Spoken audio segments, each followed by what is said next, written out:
yaşasın bizim ayollu analar her zaman adı. Yeah.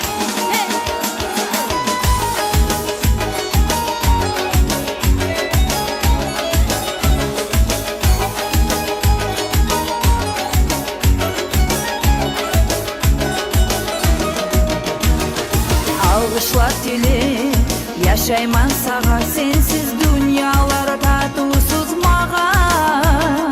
Ayolum benim, kanatım iki, sen var çakı var nasip meniki.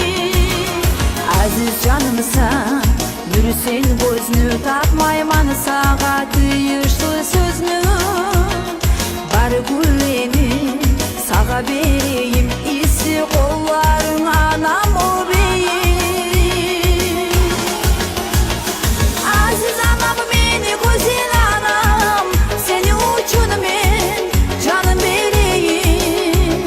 Gözlerinin şavlasından duymay, uçaklayım men seni o beyim. Aziz anam beni, güzel anam, seni uçun men canım vereyim. Gözlerinin şavlasından duymay, uçaklayım men seni o beyim.